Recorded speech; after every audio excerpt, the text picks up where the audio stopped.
So mamaya order tayo ng lomi overload, no? Sisiguraduhin natin mag-enjoy tayo. Titikman natin yan. Yan ang ipipicture natin ngayon. Yan ang gusto ko. Sa malinamnam.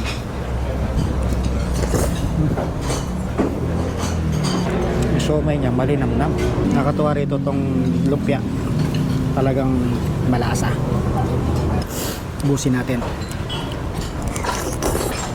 So ito palang lumpiang to, lumpia sariwa, is worth 100 pesos.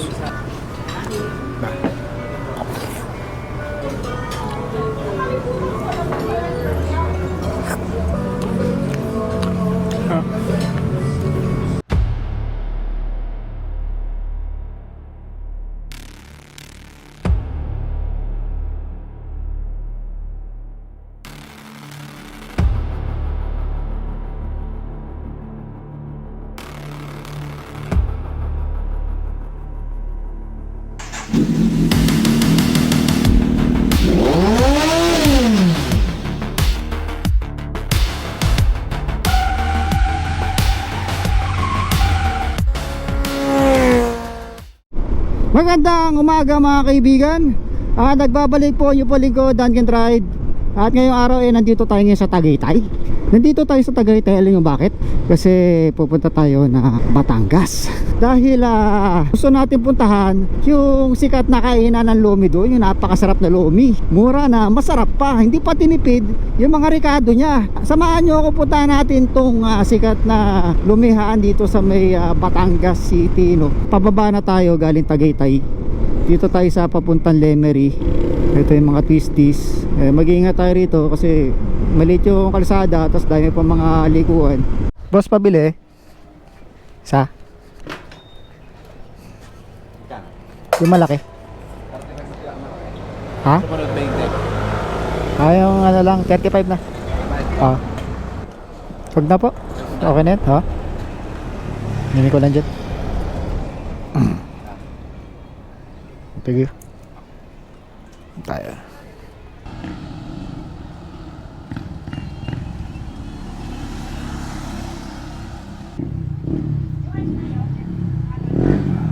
Grabe, sarap ng buko. 35 pesos. Tapos napakarami laman. Nabusog ako ron. Ay, ang sarap. Gumana yung pakaramdam ko. Saka lumamig yung pakaramdam ko, yung ulo ko sumakit sa sobrang lamig. Sarap ng buko talaga. Tapos sarap sa pakiramdam kasi alam mo mabuti sa katawan yung kinukonsume mo, lalo na yung buko juice, maganda sa kidneys yan. So mga kaibigan, medyo malapit-lapit na rin tayo. Kaya ako naman gustong i-video itong pagpunta natin doon sa lumihan doon, kasi talaga naman napakasarap. Para sa video na ito, kaya ang ipipicture natin ay yung masarap na lomi. So after natin kumain mamaya, magte-take home pa tayo para naman matikman ng aking anak saka ng aking asawa yung sinasabi kong lomi na talaga namang napakasarap. So mamaya order tayo na lomi overload, no? Sisiguraduhin natin mag-enjoy tayo. Titikman natin yan. Yan ang ipipicture natin ngayon mga kaibigan. Ipapakita ko sa inyo yung kainan na sinasabi ko doon sa may Batangas City. O sige, diretso pa rin tayo mga kaibigan. Samahan nyo ako sa aking biyahe, huwag kayo alis. Diyan lang kayo mga kaibigan. At malapit-lapit na tayo. So dito tayo sa may church. Hindi ko alam kung ng church yan. So mga kaibigan, ito malapit-lapit na tayo doon sa sinasabi kong masarap na kainan ng lomi. At talaga namang legit na lomi mga kaibigan. Dahil sobrang sarap at malinamnam na loming Batangas. Legit mga kaibigan, orig, di ba? At hindi tinipid ang rekado at binabalik-balikan.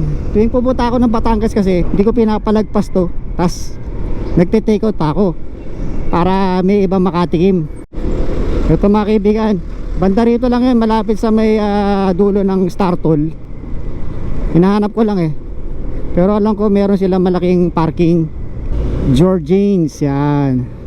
Dito tayo mga kaibigan sa Georgians House of Special Bulalo, and with also lomi. Yan. So ito yan, meron ditong tokat baboy, nachos, fries, kung ano pala, chip lang lumpia. Yan, Georgians. Ito yung malaki nilang parking. So dito tayo magpa-park. So kaya na tayo. Tikman natin yung lomi.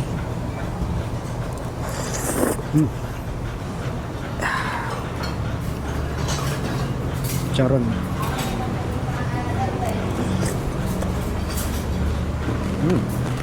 Yung lomi niya hindi masyado maalat. Yun ang gusto ko. Saka malinamnam. Yung lomi niya parang good for to na kasi napakadami. Kasi ito may siomay pa. Siomay. Yung siomay niya malinamnam. Malasa. Malasa. Sarap talaga. Tignan natin kung maubos natin to. Sa kaning chicharon. Kasi hadlad din tayo dyan. Ito mayroong lumpia. Laman.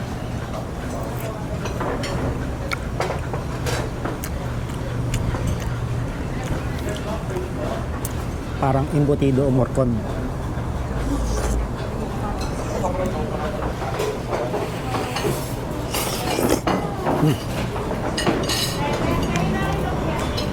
Ito yung pugo.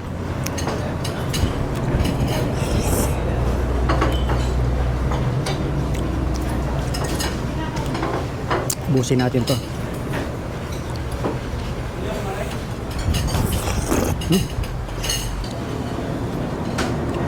Ito yung morcon o embutido.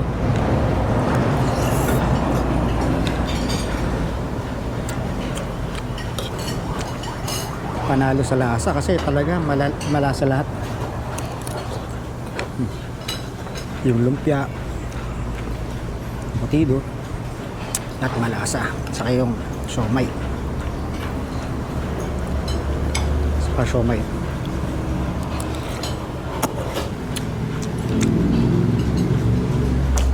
Napakadaming sahog.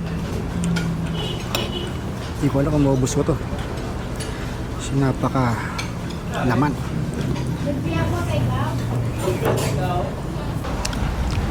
Pero tayong take out na lumpia dito. So yung lumpia nila nakalagay dito. So dalawang ganito. Saka meron tayong take out na lomi.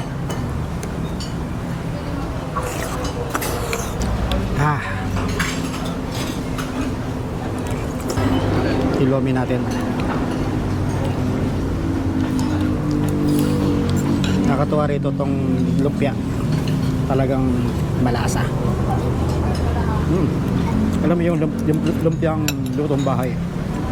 Yun yung lasa. Hindi siya yung lumpiang ayun, nabibili ko saan na piprito mo lang. Homemade, kumbaga ito. Homemade. Busin natin. Panalo.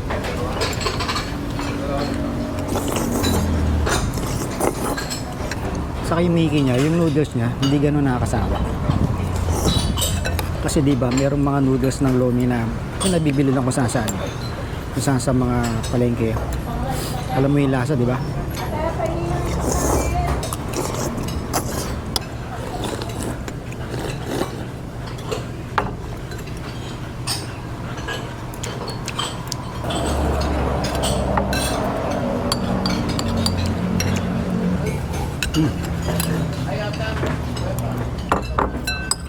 Charon.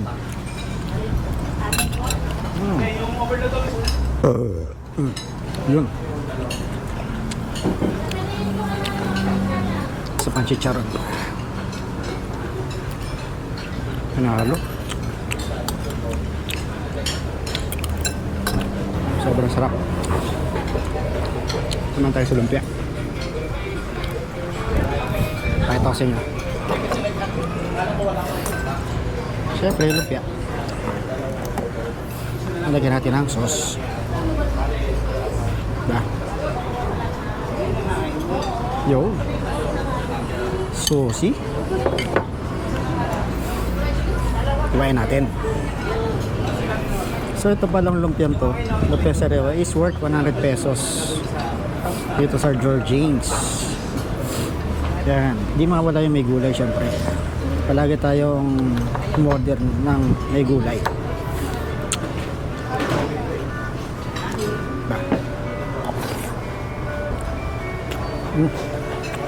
Panalo.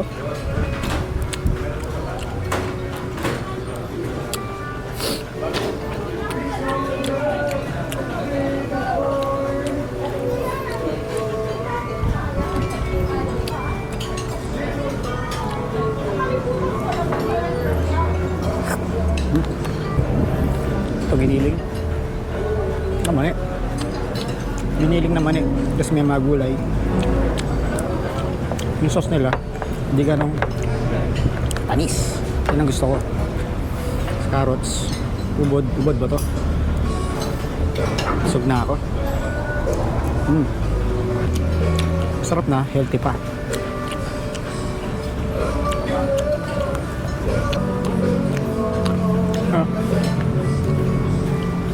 Oops, nahulog.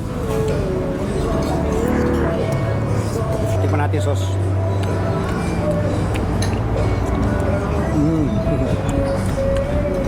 Ang sarap ng sauce nila. Manamis-namis. May halo parang mani-mani. Kuha tayo ng malaki.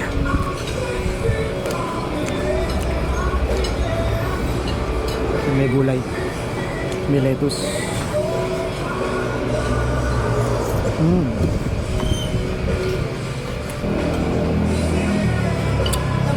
Parang hindi ko na kaya ubusin.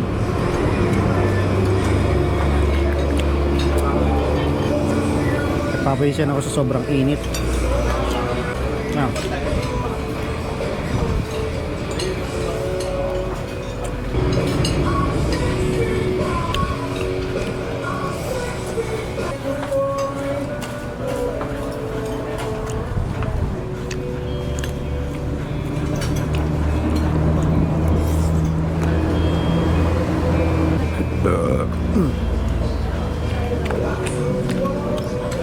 At saan lasa yung mani? Napakarami mani.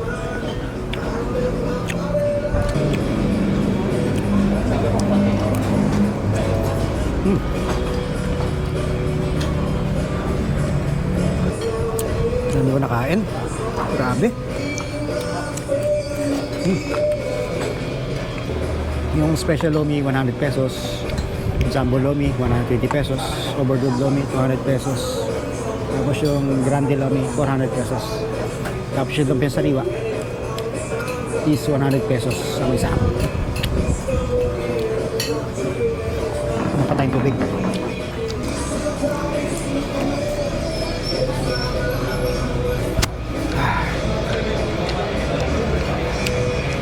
Hindi na ako makagalaw sa sobrang busog.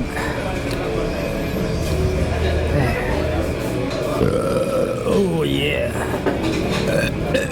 Busog ako ron. Kasi lomi nila parang padalawang tao na eh. Talagang overload. Sarap.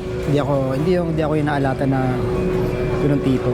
Meron kasi mga lomi na tatamarin ka na kainin kasi napakaalat. Pero ito, sakto lang.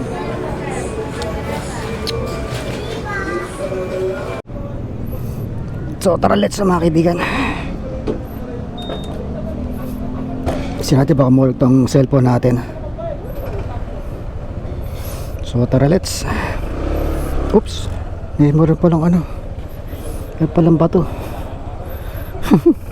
Punong-puno yung aking sikmura sa pagkain. Kasi yung kanilang lomi napakasarap talaga, walang halong biro. Pandalawang tao siya, napakarami ng sahog. Gustong gusto ko yung lumpia kasi yun yung lumpia na talagang homemade, no? Hindi yung nabibili lang na ready to ano na, kumbaga ipiprito mo na lang, kumbaga hindi naman ready to eat, no? Homemade na lumpia, 'di ba? Syempre alam niyo na may homemade na lumpia, alam niyo na may lasa noon, 'di ba? Malinamnam.